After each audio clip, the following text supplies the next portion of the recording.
Good glorious morning, Cosmonarchs. It is time for an epic Cosmonarchy match. We have all kinds of cool things going on in this one. We are on Death Pit, a 4v4 map. And we got 4 players and 4 computers, so I think this one is bound to be entertaining. The more AI you put on the same team, it seems like the stronger they get typically. Obviously there's going to be some issues with that, some asterisks like that, but for the most part, it does seem like they end up doing some pretty wacky stuff in the department of making a lot of units. They're pretty good at that. So we'll have to see how these end up going, but I'm interested. I'm interested. So let's go ahead and introduce our players who are having a little bit of a talky time, talking about apparently Deputy Dad.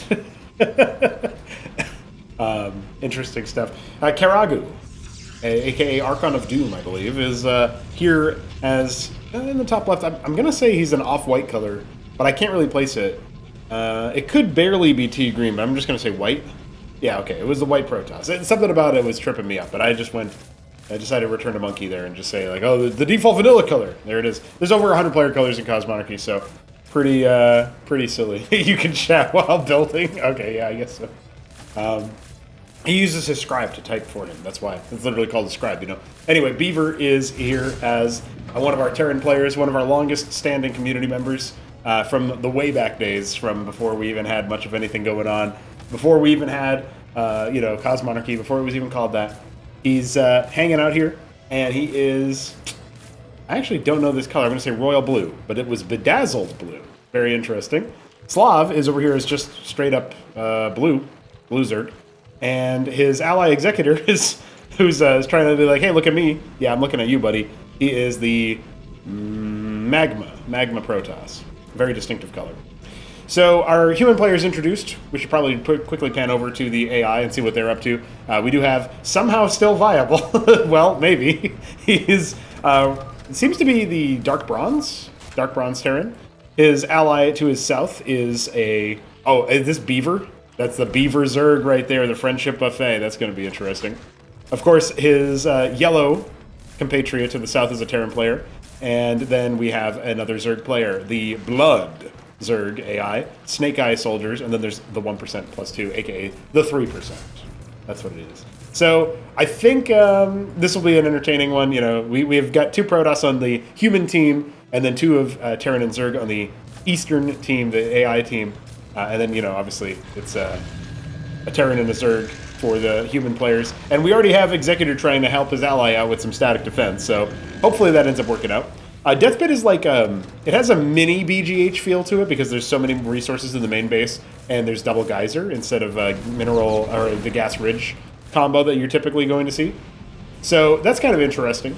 Well, if they end up sticking that out for a little bit and just hanging and saying like, okay, we're just going to stay on one base for a little bit of time. That might not be the end of the world for their economy. But the AI are already on to an expansion route, right? They're already going for, Yellow Terran has an expansion, Beaver Zerg has an expansion, and, the Dark Bronze Terran is just trying to send units across the map. Looks to be like a middle-of-the-roader, all-rounder kind of player. Going for double add-on, though, so that's kind of interesting. And that means that we will be seeing an expansion sometime soon for him. But this might be a more committed, build, right? I like the lobotomy mine placement. That's really good. Far corner of the world, and then you get stunned, thinking you're super epic. So through the back door, our yellow Terran is also trying to attack. A single Hydralisk from the Friendship Buffet is here as well. Khazitrith to empower the Wardens. Well, I like it. I think that's pretty neat. Slav and Executor having a fun time over here. Aurora's coming to try to help out Beaver, so Keragu trying to do his best in that way. And one more Cyclops will be fed to the Wolves. Yeah, a couple of Hydras are being burrowed over here, so it might kill a couple of workers or do something else a little bit on the annoying side. He actually already disrupted the Ministry construction there, and it looks like Beaver hasn't noticed, so perhaps a little bit more annoying than he wanted it to be. And initially, the Hydras are going to start getting heckled onto the Ministry. Where's the... Oh, the Cyclops is from the low ground. I was wondering where the Cyclops was from. So a couple of these Mavericks might be heckled. Keragu's, or however you're supposed to say his name, it could be Keragu, but I'm going to say Keragu. Keragu has had a nice supportive role here so far. But I'm a little bit concerned about the scaling of the AI as per usual, right? We do have Iral Iris coming for Snake Eye Soldiers, and he's only now going... This is a 2-base tier 2, so only now going for his 3rd base. We have Somos Devabo taking an expansion. His natural was taken by the Friendship Buffet. Not very friendly activity, but double expanding is that player, and a lot of his tech is actually in his natural, which is not something that you see every day. It's kind of a cute little spot there. You can see him sort of spreading the Kagra, setting up some stuff. That's pretty neat. And then Executor's offering to make some defenses. Pardon me. Still getting over that cold, but that's all right. We'll be all set soon. I really like the Hurakan and the Cyprian, or the Hurakan and the Cyclops combo, but obviously you need more than one of each, as is typical. So Slav thinking he's being cheeky, getting his very fast tier 2. Little does he know, the 2 Zergs on the other team have also gotten tier 2 underway. Doesn't look like... Oh, wait, no, I tell a lie. Yellow's Atlas is about to complete. So everybody except for our Dark Bronze player is actually scaling up the... Never mind. The entire AI is now at tier 2. Every AI player at tier 2. That's very spooky. I did have the idea at one point of a... this is a cute little move here, right? The, gas being made here, and then, you can mine from it. So that works out really nicely. Executor really supporting his team there. But I would be a little bit concerned about what he's got back at home. It looks like he set up some static defense. Got a heart attack, says Keragu. Well, I don't know why. There's nothing. Everything's fine. Did he mean? Did he say like this Aqui like this aquifer is very close to Aqui for the Blood Summon, the Blood Summon workers. So maybe that's why Keragu is so worried. So we do have a Mutat Spire and a Matreval Nest on the way for our Blood Zerg. Our Friendship Buffet Zerg hasn't actually been developing his tech just yet. The Iral Iris did just pop recently, so he isn't quite going for it just yet. I don't think that the AI is going to break this position. Just sending in a couple of units to Waypoint, but now we do have Blood attacking Executor for the first time. Yeah, just getting that couple Lakes be put in here. I don't think really anything's going to come of this attack either. And now Keragu, taking the fight to the AI, is bringing his army away. It doesn't look like too much has happened in the meanwhile. An expansion for Beaver. Have the human players expanded all? Yes, it looks like they've all taken an extra base. Mostly artisans over here for Executor, but he's going to put down a Nexus anyway. And now it looks like Beaver's going to try to keep up with Keragu's Protoss Air army, who's just trying to basically erase her through the map. If the AI takes 12 o'clock on this map, it can be really hard to uproot them. They very rarely will take the central bases, I've noticed, but we got some Madrigals for splash damage. Definitely going to want to focus those units down because they are dealing splash to the entire air stack. Oh, he's actually going to deploy it, which is a little bit silly, but that's okay. Okay, mute as it is, says Slav. Tier 2 now coming up for Beaver, but remember, the Tier 2 of the AI is already running, and they are going to start streaming in a couple more units. The Zerg players seem to be simultaneously massing up for that position, and Tier 3 has begun for the Friendship Buffet. So we will be seeing an advanced tier in that sense. Not getting a couple missiles off there, unfortunately, but that's all right. We probably haven't updated the logic that detects how much damage it can do to account for splash damage in the stationary mode. A couple Cyprians here just doing some surface level damage to Beaver's army. You can see the Protoss are trying to send their forces back over here. Keragu trying to keep things going. And back at home, we do have a lot of attacks. Muta's already out here. Looks like Slav going to take a 3rd base and see how he can maybe start holding those bridges. And that is a deadly setup there. But even still losing an anchor, maybe you're starting to see some flaws in what Beaver's up to. Some, what would you say, chinks in the armor, like holes in the defense. I feel like the main concern as the game continues to drag on here is that eventually we're going to get those super, powerful units. We already have mantles up online for yellow. The 1% adding 2 more down here in the low ground. He's spreading his production up quite a bit. Oh yeah, look at this. He's going for a lot of production structures. Meanwhile, our Snake Eye soldiers are doing their best to scale up some static defenses at the ramps and such, and they've got their Mutap and their Matreval Nest up and running. And actually, this force might get a little bit cheeky here with the Convies. Looks like the focus fire wasn't quite there on them, so they've been dealing with the Rocors instead of right-clicking the Convolus. So this base could be in danger. You are going to need to respect that on the Executor's side. See how soon he's able to send his army back up there, but right now he's idling all of his air forces. Maybe just thought that, oh, there's only a few Zerg units. Well, not the Convolus, but the Convolus is pretty deadly. Looks like 12 o'clock was canned. Maybe Friendship Buffet was trying to take it and it got destroyed after somehow still viable was attempting to do it. Or maybe it was Slav. I don't think it would have been Slav, though. He was all the way on the lower side of the map. Goswolf is going to be scouting out and seeing a reasonable Zerg army coming over the bridge. But then immediately, the Valkyries from the 1% are having to crack off against these Auroras and drive them back. That was really interesting, right? Didn't it look like, Red was like, oh my god, there's an army in the middle of the map, I gotta go fight it. Cyclops coming in for splash damage as well, doing their best to try to anyway. Where'd those Valkyries go? I guess they were already eaten. Yeah, it's a pretty big force, right? So, gotta watch out for that. Looks like Beaver had to wrap around. Every time he's tried to leave the map, and this is a common occurrence on this map, every time he tries to get out of his base, he ends up getting heckled quite a bit. Slav now trying to defend from multiple fronts. He might end up getting overrun. Oh my god, that's an offensive Nidus from the Zerg. Doesn't look like he was able to use it too much. This base was just set up, and it's immediately under attack by the Friendship Buffet, who is trying to use Lyrilisks and Hydras to clear some of these Auroras. The rest of them are coming back, but, already sort of managing the count and losing a decent number of your static defenses to boot, with some Lakes just sort of firing on the pylons over here. Doesn't look like it'll make too much of a difference. Unfortunately, the AI does that stupid unburrow thing. We haven't been able to figure out how to improve that. But, well, another offensive Nidus is being put down here, and the circuit will be put down as well. So it might actually pop and finish. I'm not sure that it will really matter. Yeah, it doesn't look like any units come through, but that's still very dastardly. Beaver now coming in to see what he can do, but it looks like maybe this attack has been held. Only a few other units coming in to do what they can. Friendship Buffet has a Nidus down here as well, so the allied units will also sometimes use those to move through. It doesn't have to be the Zerg units themselves, right? The Terran units in this case can do that. Unfortunately, these Valkyries are not getting up to the required number to deal with all of these air units, but there's a Madrigal. Yeah, there's like a couple of bits and bobs of splash damage, but for the most part, Keragu is trying to do a tried and true tested method of dealing with the AI by coming around, trying to snipe some of their infrastructure and deal with them that way. But there is a pretty big horde of units heading his way from multiple players, so I'm not sure he's going to stay alive. Executor has been siding with the Witness, and he will be seeing that kind of move. Another Nidus attempt. That Hatchrosk is going to be destroyed. So good moves from Keragu to try to keep the AI on the back foot, and it looks like, unfortunately, the Zerg are targeting the most defensive position here, as opposed to dealing with the very undefended Protoss. He might have been made aware of the Terran army that's massing up over here, and so he's going to try to come back in and clear that. A lot of static defense being warped in now, and maybe that third base will still have the ability to actually make some magic happen. But 6 o'clock is being taken at the same time, or really has been taken already.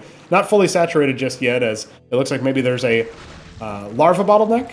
Well, he's adding a lot more Larvosks, and he's keeping his money very low, so there is that. But yeah, Red's production tab is actually the biggest right now, so we'll keep that to one side. And looks like maybe these Wardens and Matrixes are going to get disrupted as they attempt to be put down. Slav only has a few mutas. He's not being bisected at the very least.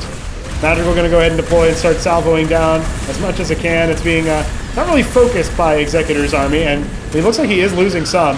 Now the multi-attack from, or I guess the dedicated attack from the Terran player actually flattens Keragu's natural, or third base. That's supposed to be your natural, but he took it as his third. So even though we're holding on all fronts, we are getting some resets going.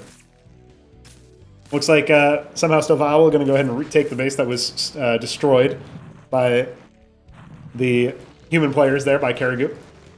So setting the Friendship Buffet back in economics a little bit. He's got a lot of vest speed in the tank, but hasn't really been able to leverage it. This is a bridge of death, that's for sure. Those could all be corpses if there was sufficient splash damage, but it looks like Slav's a little bit busy right about now, trying to deal with everything that's come his way. Here comes Executor with the Panoptises and Auroras. A couple of Calculusks here are really the only splash damage that can attack up, so you're not too worried about this from the player's POV. I'm a little worried that we're going to end up getting scaled up attack waves here pretty soon, though, particularly if the Terrans end up going for the Daedal at any point. I'm panning over the screens, and I see just a lot of units in general. which is good, but I don't see a lot of tech development just yet, so that's an area where the Terrans might need to be improved in their development, in their usage. They're camping their main a lot, too, so that they could definitely be sending more units across. So Beaver's once again going to be heckled here. Looks like he loses an anchor again. That problem anchor off to the right-hand side. The Cestus is also going to burn down, so that's a little unfortunate there. Bounce damage clearing it out, making that position a little bit less defensible, perhaps. Keragu comes down here to 6 o'clock to try to clear that position with all of his Auroras. He's not developing his tech. If he ever ends up getting, going up against a lot of dedicated anti-air splash, that could be a problem, right? If we see, 12 madrigals in an area somewhere, I really don't think he's going to have a good time. Lyrilisks do some splash damage, and they're pretty effective versus madrigals in general, but this number you can... Oh, the Ramses, yeah. I mean, obviously, in this case, they're just going to get cleared, but Ramses are also very, very good for splash damage. If we had, 5 of those, plus the madrigals, yeah, would definitely not be looking too hot. Madrigals salvoing down what they can. A couple Cyclops and Ramses coming up for the defense. This could be the moment where Keragu loses a lot of his forces. We'll keep them selected while we pan back over to the southern base because there is an attack coming at the same time with Yellow trying to deploy what he can. But there's some Protapolors here for Slav. And yeah, he commits to the fight with the Auroras, but he ends up losing 20 plus. Doesn't kill the Ministry. Doesn't even set it to burning. And it does look like we're going to have a Zerg and Terran move out up here with Blood also getting ready to move. Executor says, right.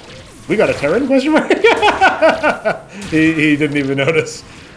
I mean, he was up in his base. He must have just forgotten. Iron Foundry's here for the Beaver.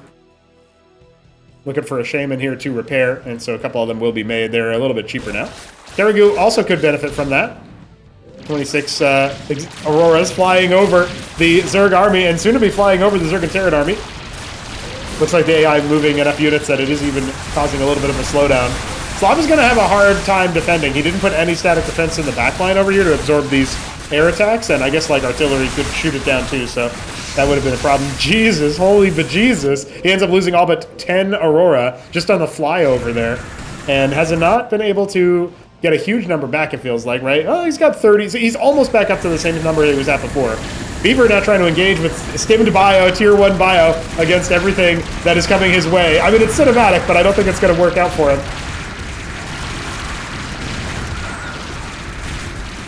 Executor massing up to try to get healed by those Shaman. That's very good. Get his Auroras back up to snuff. Won't suffer the same fate as Keragu's. Blood massing up for a humongous attack here. He's actually, I think this has been a multi-sage thing, right? Where he's kind of moved it around a few different places. Slav's burrowed the Drolets. Executor's like, well, I'll take the mining time at the very least. Zetrocor's coming in, some more of those units. And yeah, here comes Keragu to try to rescue the southern team by intercepting these reinforcements. Little do they know about the blood attack that's about to happen. He's adding even more units to the pile. Crazy. Oh, and the Terran is ready too. I mean, this is a pretty big force right now on defensive duties, but taking 6 o'clock, or inner 6, I guess. This is one of the rare times I've ever seen it. Executor says, oops, I don't know what he did. Killed Slav's Agrolith. Zigrazents, so tier 3 has been achieved by the players as well. Agrazoleths are in the field, so we get to see those bad boys. I mean, we never get to see the Agrazoleth, so shout out Slav for having fun with some of the rarer seen units. Penumbra have arrived for Beaver. It's so funny, he stayed on, tier 1 bio, skipped over tier 2 basically entirely, and then Keragu giving a quote of it. Ooh, Calculists are here. They are going to splash down a lot of those Aurora. Not looking too hot for our lower Protoss player, southern Protoss player, but the Ogros are here.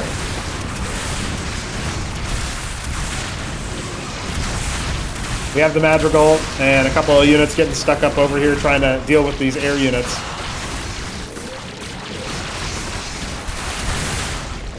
The Grozelot's providing a aura while burrowed. Atrosk is going to be taken out in a 12. Beaver trying to mass up on the other side, but there's a horde of Zerg. Ogre gives Kazi passive yet. But only while burrowed. He can attack, and he can do a lot of damage, as you can see, with the acid spores to mass debuff units like that. Ends up being pretty powerful. The Lanifex try to disable stuff, but there's a horde of units waiting their turn to enter into the Bridge of Death. Slav, meanwhile, under attack from the north. He's got more Tothrakors. He can definitely do some damage there. Oh yeah. The lag is real. It is. It is real. It's starting to. It looks like it's starting to clean up though. I think that just means that like the army started to actually move. Keragu trying to de-lag up top, but there's actually not that much there. 12 o'clock does get cleared. So currently this is the only remaining base here for the AI in the middle of the map. Well, I guess there's also Blood's 6 o'clock, so maybe never mind that. Spending down all their money, making as many units as possible, but the more Topper cores, they actually benefit the longer the fight goes on as they build stacks of attack speed and lifesteal. It takes a lot of effort to pull them away, and oh, Calcs have AoE. That's a scary question to have your air stack player. That's a scary question to have your air stack player saying. Mortata cores at this point, they have full stack, 100 plus stacks of whetted appetite. Yeah, at that point you're not getting any more benefit from extra stacks, but they are machines. You need to put a lot of pepper to bring them down, and well, we are going to get some cataphracts and stuff out of the yellow Terran, but hey, they found the lag central, I think. Penumbra pushing in against somehow still Viable's forces here. He's going to be at the bridge pretty soon, sending in a few more units. Penumbra do a lot of unfriendly splash damage, so you really got to watch out for them. But that's pretty good. Beaver's once again being requested for Shaman duty. He's busy making Penumbra. Eccentralisks have arrived with the Mortata cores. They can definitely help push back any lower tier attack. Executors, Artisans are fleeing as Blood is preparing another strike. We have another Zerg attack also on the way from multiple fronts, closing in on maybe Beaver's main base. I hope that they come through the main area, but I guess there's Penumbra there, so it might not matter. Still, Nather cores would actually force a lot of friendly unsafe splash damage, so there is that to consider. And we are massing up for that attack at the natural. Can the Nats get there in time to actually force some splash? Only a little bit. Penumbra has 500 health, so it takes a little bit of time. Yeah, they might kill Infinity Zerg. My Pamubra are AoE. Just in case you don't stand out enemies, yeah. They are also Jim Raynor. Yeah, for now. We'll get a better portrait later. Popping the Nidus down before it can respond with anything other than Lake is. Pretty good move there. Pretty good move. You can see him splitting his Penumbra so they don't do friendly splash as much. Smart moves there from Beav. He's got some Shamans with his army too to keep him topped up. And yeah, unless the Zerg really descend on this army, I mean, they're already going to be busy trying to deal with the Auroras in that base. So it's good teamwork there from Keragu and Beaver. So Sirvaleth is out for even more lifesteal. Dude, you're not going to be killing these Mortata cores. At that point, it's really not even a DPS check. They've been fueled by the slaughter to such an nth degree that they, what are you going to do? It looks like one of them actually did die, which is a little shocking, but for the most part, yeah, they're going to be taking some real damage. Gazithalors, as long as they are at max weapon range here, are going to be doing a lot of powerful damage to structures and stuff as well. Their projectile gains damage the more that distance it travels, so that's something to keep in mind. Auroras are once again trying to clear that natural. Humongous effort here from Beaver's forces. You can see some of the bio starting to wilt under the duress of the friendly splash as hordes of bodies are sent after them. This guy looking like Beaver himself with all the bio, trying to see what he can do to rend down that Shaman or something. Can't quite break it though. The Cleric's helping to heal it. Zeth's still hitting it. Applying a little bit here and there. Oh, the Aurora's just got friendly splash to them big way. Unbelievable. Why would Beaver do this? Keragu was warned. So 6 o'clock's been cleared.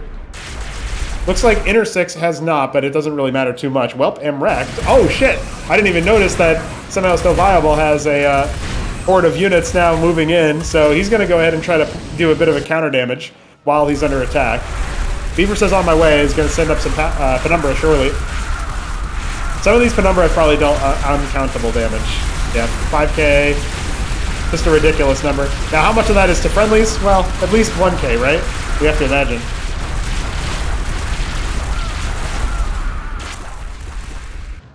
And it looks like the tide has broken. The lag is even gone. We are going to be seeing maybe a little bit smoother gameplay from now on. Hell yeah. Hell yeah, brothers. It doesn't look like the AI are going to be able to stabilize the situation. And one of the reasons why is definitely that they continuously attempted to train lower tier units. I'm trying to think in real time how I would approach improving them in this situation. Because they got an economic advantage, they got a tech advantage, and they did make some higher tier units, but not nearly as many as they made lower tier units. And I think maybe the main way to do that would probably be to increase the production priority of higher tier units by, say, like a small number, but still enough to put it above. And then they would end up prioritizing those where they can. Slav says, wow, because he arrives at the static defense choke. Unfortunately, there wasn't that much anti-air around that area. Oh, I have to add Khazitras as well. I forgot about that. Executor's added some charlatans to his mix to make his army even more powerful. It also means that Mortathicors are hitting for extra damage. They just keep having stuff XD. Yeah, that's the... Well, it's really hard for the AI to get tired, you know what I mean? Kind of difficult. Slav has a ridiculous float, but that's okay. I will say one thing I am happy about and a little bit proud about is that the AI spent their money very, very well. I know there's a huge gas bank for our yellow Terran, and a little bit of a gas bank for the other players, except for, of course, Blood, who's dying. But it's not like they were floating, 10k minerals. That used to happen a lot more often now. So, or obviously used to and now don't make sense together, but you know what I mean. If you're 23 minutes in, or however long, 26 minutes into the recording because of the lag, then I think at this point you can forgive me a few slip-ups. Now, Penumbra are trying to break into the Terran base. This is where things can get a little bit difficult. Slav says, really? It's just 23 minutes? In-game timer, Colindi. I think the lag might have been worse for the players, but I'm not entirely sure about that. That's what I think I remember Beaver saying to me.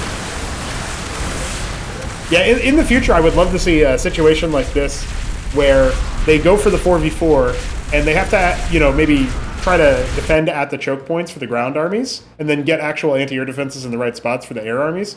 Because I think that would be, if you're going to be on the defensive, obviously. If you're going to be on the offensive, it's a little bit of a different story. But this is a hard map to actually attack on. Like, the paths are pretty far away, right? It's mapped by Veek 7, I believe.